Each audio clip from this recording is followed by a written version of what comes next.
I'm late for work, stressing out. I'm going to get up there and beg for forgiveness here. Oh, you're going to wait? Oh!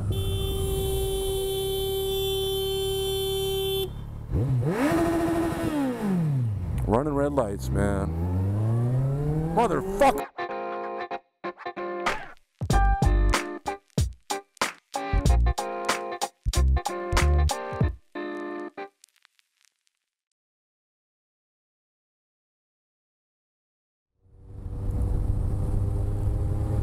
Alright, what is up, good humans? Alright, man, we're heading into work, but before we go to work, we're going to take a little detour, and we're going to head over to this special spot that I need to get to today.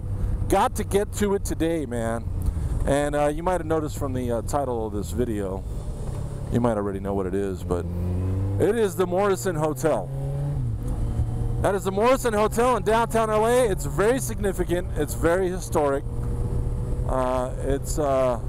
It was used in the legendary album cover used by The Doors, man. With the album called by the same name, Morrison Hotel. And I know some of you guys are younger, man, watching these videos, and you might not appreciate. But back when I was young, dude, and I was coming up, vinyl was all we had. We had vinyl and cassette, and so I collected vinyl. We all did. And one thing about listening, one thing that's different from vinyl when you compare it to like CDs or digital downloads or streaming is it's alive. That record, that wax, that vinyl, man, it has a life of its own, man. It's a visceral thing, dude. It's an experience on another level that you just don't get with those other mediums, at least in my humble opinion. I mean, I'd sit and listen to the albums, man. It's like, 45 minutes, an hour of listening to one record, whoever it was. And while you sit there with the headphones on, man, listening to the music, you're staring at the album art, the album cover. You're staring at the inner sleeve. I may have talked about it on here before. I don't know if it was here or Instagram. But, I remember when I was a kid listening to Steve Miller Band's Greatest Hits record. The blue one with the horse and the little silhouette of the girl sitting there. Well, on the inner sleeve of that record was a photograph of a stadium concert, and it was daylight out, so it was like a festival show, but it was before the show started, and people were sitting around, and they got their beach balls out, and their, picnic, little blankets on the grass. They got floor seats and stuff, and it was freaking awesome, and everybody looked so happy. And I remember as a kid wondering, shit, man, what is that like? What would that be like to be part of something like that, and to be there and experience that? Pink Floyd with The Wall, that album art and the inner sleeve and all that stuff, man, was just, it was insane, dude. I could stare at it for days and days. Anyway, we'll talk about it more when we get over there, man. But there's a guy named Henry Diltz. Now, Henry Diltz is probably the biggest, not probably, dude. This dude's the biggest rock and roll photographer of all time, dude. Back in the 60s, he was in a folk band, like a quartet or whatever. But he sat in with the Monkees. Hey, with the Monkees. Sat in with those guys. Took pictures with him, played a couple of studio sessions with him or whatever. I don't know the whole story, but he took photographs of him. People dug it, and they asked. Then they, later asked him throughout the '60s, "Hey, take a picture of us and our band, right?" Well, he lived in LA, and he focused on this area of Los Angeles called Laurel Canyon. That's one of the roads that goes from Hollywood up and over into the San Fernando Valley. But a lot of freaking rock stars and stuff lived up in these hills back here on Laurel Canyon. Well, he used to take pictures of them and their bands. I mean, you may have heard of them, like Eagles. I mean, you name it, man, he was there. He was the official photographer for Woodstock. All right, so this guy was a big deal. He's taken over 200 album cover pictures. He's shot over 200 album covers of classic rock, through the 60s, 70s, 80s, whatever. And notice I said Eagles. I didn't say the Eagles, I said Eagles. The band name is called Eagles, not the Eagles. A lot of people like to say the Eagles, all right? Glenn Frey, Don Henley, those guys, Joe Walsh, you know who I'm talking about? Timothy B. Schmidt, you name it, etc. It's Eagles, buddy. You wouldn't call, I don't know, Think of a band here. You know, you listen to Steely Dan, you wouldn't say the Steely Dan, okay? So, it's not a football team, dude. It's Eagles. Anyway, I digress. We're about to get on a freeway, so I'm going to shut up. We're going to ride over there, and we're going to check it out, man. Hopefully this window's still intact. Hopefully it's still exposed, and I can take a picture next to it, man. But we'll talk more when we get over there, kids. Let's go!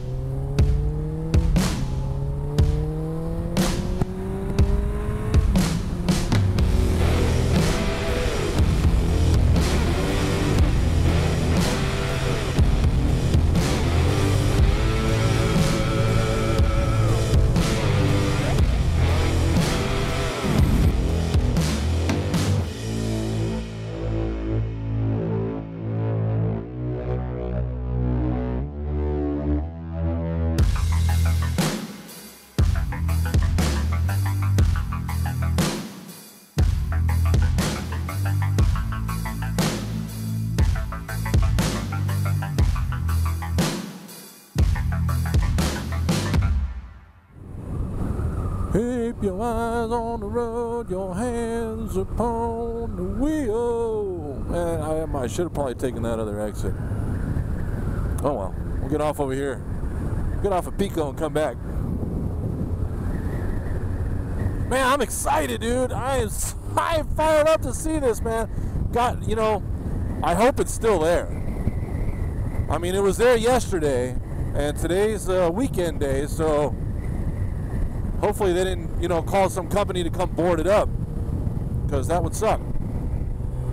But with locations like this and urban exploration and stuff like that, when gems expose themselves like this, you got to act on it, dude. You got to get over there right away, because they have a tendency to, they'll go away overnight, dude. They'll be gone. And I've learned that lesson a few times.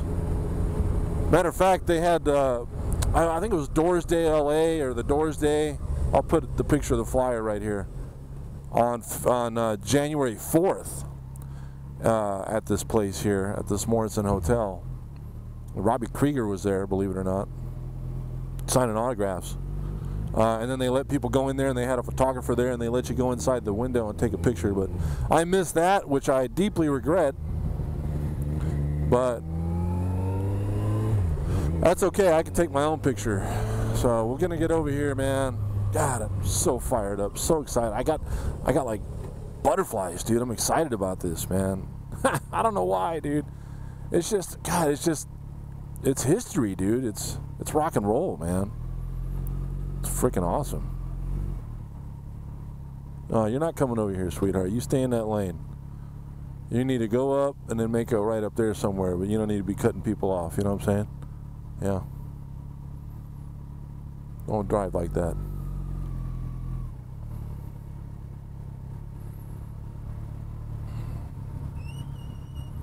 Squeaky, squeaky, break time. All right, I don't know what's going on at the convention center. A lot of people wearing Vans and Dickies shorts and flat brim baseball hats, and looks like some sort of, I don't know what. The old convention center. Well, there's some nerdy looking kids. I don't know what's going on there. Maybe it's one of those video game convention things or something. Fit Expo. Oh, okay. It's the Fit Expo. Well, no wonder I didn't know about it. Okay. Okay, you know. See what I did there? Because I'm not fit. Excuse me. Sorry.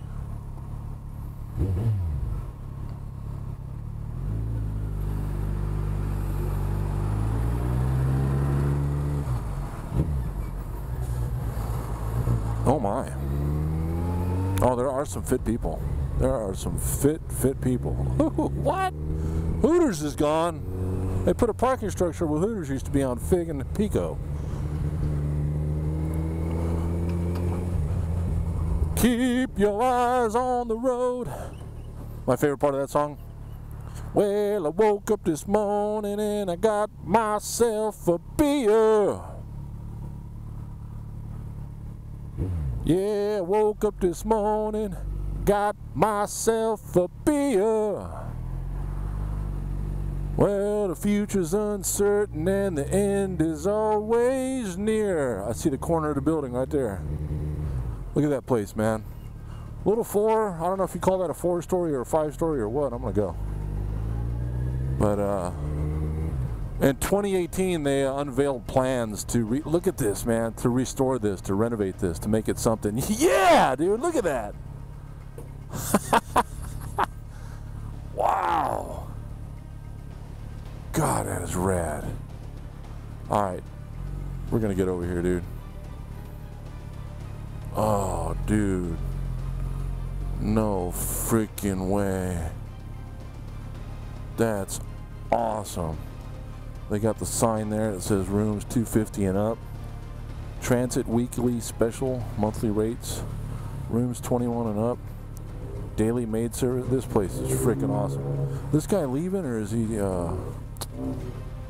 Alright, I'm gonna have to do some creative parking. Dude, this is awesome.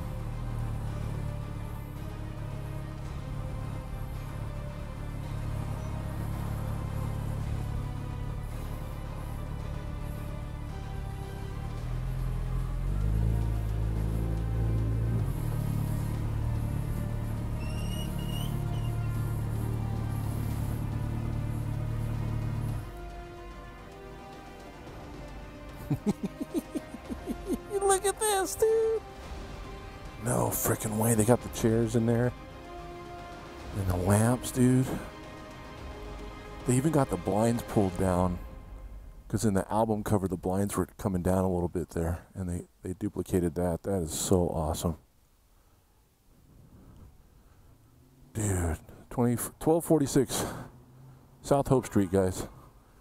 That wall wasn't even there. I remember in 1996 I could still see in here. I actually went in here a couple times in 96, and the clerk there told me that the doors used to stay here, which was a complete lie, but that was before the days of the internet. I couldn't fact check them. And then behind this door, dude, please be open. Please be open. Please be open. God damn it. Behind this door, up against this wall here, on the other side of that wall there. Sorry I'm breathing so heavy, dude. I'm hot. I'm so excited. My jacket, dude. Shut up. Behind that wall there, there's a bench. It's like blue or gray bench, or a green bench. And there's a photograph taken from here, right here, where the band was sitting. And that's still there because on January 4th, there was people taking pictures of it. That's right behind that wall, man. But, all right, let me get this helmet off, dude.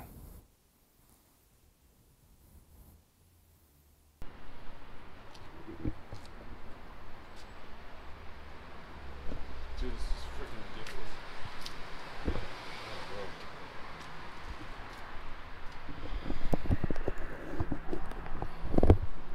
All right, so real quick, the story goes like this, man. Let's see if I can gather myself long enough. Ray Manzarek was driving around LA and he just kind of stumbled across the Morrison Hotel on Hope Street, 1246 South Hope, between Pico and 12th on the east side. And he saw it and he's like, Morrison Hotel, that's, you know, Jim Morrison, right? So, oh, let's take a picture there. So he's like, he talked the band into taking a picture here for the album Morrison Hotel. And it's actually a two-parter. Side one is, they took pictures at this place called the Hard Rock Cafe. It was the original Hard Rock Cafe at 300 East 5th Street. It's at 5th and Wall in LA, right in the heart of Skid Row. Now it's called the Green Apple Market. It's a piece of crap place. There's just transients and filth everywhere. But and then the other half they took here. It's like a two-parter, right? So side A, side B. Side B was this place, I believe, the Morrison Hotel. So they came here to take pictures. They brought Henry Diltz with them, world-class photographer, and they were taking pictures out front. And they said, hey, let's get inside. So they talked to the clerk up at the desk. They're like, hey, clerk, you know, I got the doors with me. I'm Henry Diltz, and we're going to take some pictures if that's okay with you. He's like, absolutely not. You're not taking any pictures here. And he said, get the hell out, right? And kicked them out, and they're out here on the sidewalk like, what are we going to do now, right? Because they wanted to get pictures inside of the band. Well, at some point, and I don't know who noticed, but the clerk left his desk, went to the elevator, and went up in the elevator, and they seized that opportunity, and they ran out here, or they ran inside, and they quickly scrambled to the positions there, and he just started snapping pictures. Henry's taking pictures, and then eventually he caught the one that ended up on the album cover. I'll add some more photographs here or at the end, wherever, of the Hard Rock Cafe, shot from the outside, what it looks now. I'm not going to go over there now because it's nasty. I don't feel like smelling human urine and feces, so I'm not going to go over there. This part's cleaner, but we'll show some stock footage. I'm not trying to violate any copyright laws or anything like that by showing all these pictures. I just want to pay homage and honor the history that's here at the Morrison Hotel in Los Angeles, man. Look at this stuff, dude. This is crazy. Love it, love it, love it. So I tried to recreate the picture. A nice couple walked by, and they tried to take the picture for me, so we'll see if it works, man. But there it is. Let me get this stupid scooter out of the way. Get the hell out of the way. You suck. There. All right.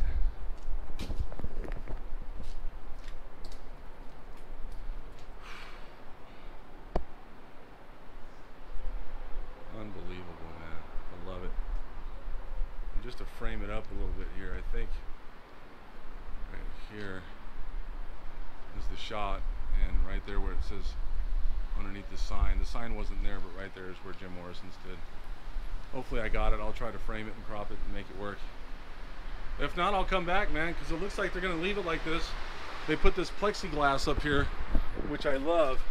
There's some thick plexiglass. It's actually in front of the historic glass behind that, which is great because some vagrant's going to try to hit it with a pipe or something, and so they get to save it. So check it out. All right, I gotta go to work, dude. I am late. I just wanted to share this with you guys. Like I said before, behind here, hopefully we'll be able to get back here someday, but here's the picture, I'm showing it now, of the band sitting on the bench, and the bench is right behind there. It's right back there, dude. Anyway, I gotta get out of here, dude. I'm running late. Let me get my helmet back on. Anyway, that was it, man. That was the Morrison Hotel. They shot that in 1969. They shot the other half of the day over at the Green Apple, also known as the Hard Rock Cafe. You guys gonna give me a wave or no? No? You guys are too cool? You guys are too easy rider to wave? Anyway, man, that was exciting, man. Thanks for joining me there on that one, guys. I really appreciate it, man. Morrison Hotel. Got some pictures. We'll see if they come out. Hopefully, man, but at least I can say I was there. So awesome, man. Such an awesome little gem, little piece of history that a lot of people don't know about, man. So, right on. All right, dudes. I'm late for work, stressing out. I'm going to get up there and beg for forgiveness here. Oh, you're going to wait? Oh.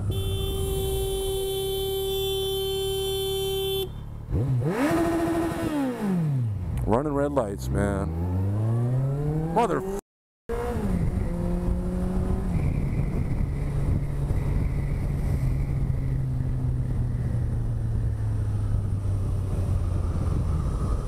God. Fucking asshole.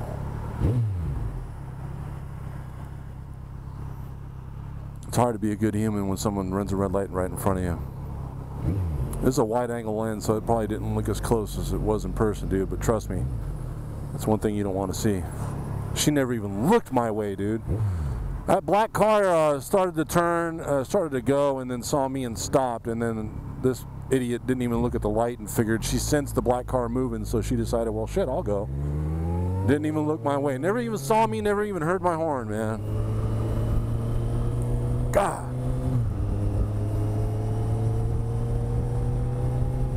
Alright. Got my wits about me again here and end this video. Thanks for joining me, guys. That was exciting, man. I hope to do more of these urban exploration stuffs, man. That's such a cool little place, too, man, and not a lot of people know about it. But definitely check out Henry Diltz. Check out his website, his catalog of photographs. They'll blow your mind, man. It will blow you away. All right, I'm getting over here to work. I'll see you guys on the next one, man. Thanks for joining me. I was super excited on that one, dude. That one, yeah, I wrote down a bunch of notes on my phone, and I didn't even look at them. I forgot to look. I was that excited. So much fun, dude, and exciting, dude. I mean, I don't know why. I mean, I don't know why that just gets me so happy, man. I was looking at an album cover, man, that I stared at as a kid for hours and hours, man, while I listened to the music. Just cool, man. I dig stuff like that. I love the urban exploration, pop culture, you know, album photo shoot locations, movie shoot locations, true crime, all that stuff, dude. I dig it. Check out Delta Bravo, Urban Exploration Team. We got chapters all over the United States and Europe too, I believe. But yeah, dude, we'll see you guys on the next one. Thanks for joining me. Until then, though, watch your six, be good humans. Later.